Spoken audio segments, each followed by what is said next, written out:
আসার জন্য সবিনয় অনুরোধ করছি।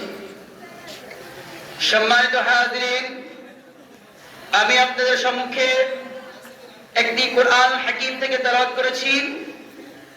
ইয়া আইয়ুহাল্লাযীনা আমানু آمنوا بالله ورسوله والكتاب الذي نزل على رسوله والكتاب الذي أنزل من قبله। আল্লাহ তাআলা এই আয়াতের ভিতরে বলেছেন, হে ঈমানদারগণ, তোমরা আল্লাহ তার রাসূলের তার প্রতি নাযিলকৃত কিতাব এবং পূর্বের নাযিলকৃত কিতাব সমূহের প্রতি ঈমান আনো। আল্লাহ তাআলা বলেছেন, হে ঈমানদারগণ, আল্লাহ তাআলা বলেছেন, হে ঈমানদারগণ, ইয়া আইয়ুহাল্লাযীনা আমানু, হে ঈমানদারগণ। আল্লাহ তাআলা বলেন, ও মুনাফিকগণ। আল্লাহ তাআলা বলেন, ও মুশরিকগণ। আল্লাহ তাআলা বলেন, ও মুসলমানগণ।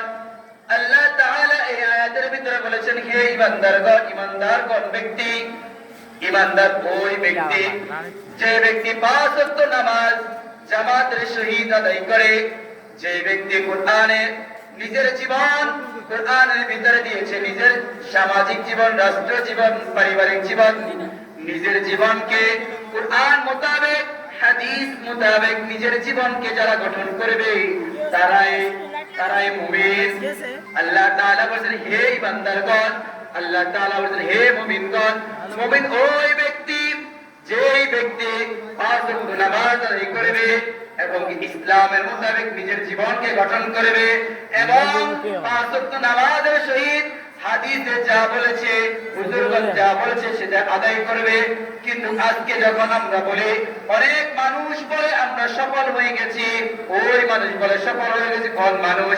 যাদের টাকা পয়সা হয়েছে, কেউ একটা বাড়ির মালিক, একটা গাড়ির মালিক, তারাই বলে আমরা সফল। না না না না, আমি বলি না তারা সফল না। তারা কেন সফল না? তারা কিন্তু 5 ওয়াক্ত নামাজ পড়ে না, কিন্তু বাড়ি গাড়ি হয়ে নামাজের কথা ভুলে গেছে, দ্বীনের কথা ভুলে গেছে। এই জন্য তারা কখনো সফল হতে পারে না।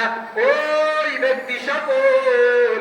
কোন ব্যক্তি সফল? যে ব্যক্তি যদি গরিব হয়, 5 ওয়াক্ত নামাজ যদি জামাতের সহিত আদায় করে, ইসলামের মোতাবেক নিজের জীবনকে গঠন করে, সুন্নাত মোতাবেক নিজের জীবনকে গঠন করে, ওই ব্যক্তি সফল।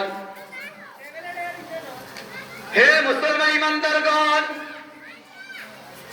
আল্লাহ তাআলা বলছেন,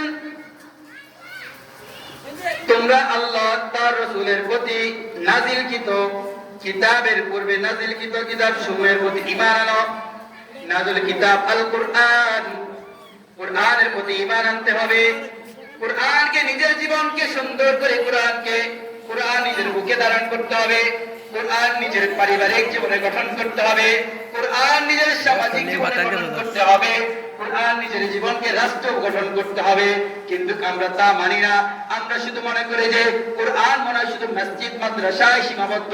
কিন্তু না না না, কুরআন মোতাবেক প্রত্যেকটা জায়গায় জায়গায় কুরআন মোতাবেক মসজিদ চলবে, কুরআন মোতাবেক মাদ্রাসা চলবে, কুরআন মোতাবেক স্কুল চলবে, কুরআন মোতাবেক ভার্সিটি চলবে, কুরআন মোতাবেক সংসদ চলবে, কুরআন মোতাবেক যত কিছু আছে সকল কিছু যদি আমরা কুরআন মোতাবেক যদি চালাতে পারতাম, কিন্তু তাহলে আমাদের বাংলাদেশে ভূমিকম্প হতো না।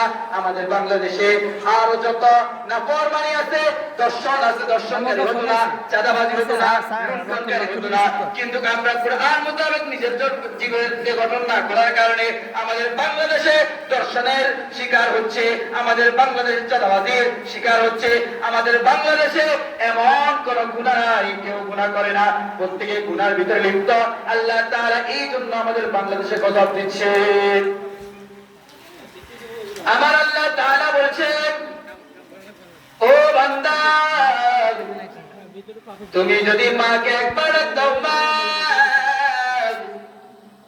বাবাকে যদি একবার ডাক দাও, বাবা, মাকে একবার ডাক দিলা মা, 2 বার ডাক দিলা মা, 3 বার ডাক দিলা মা, তখন রাগান্বিত হয়ে যায়।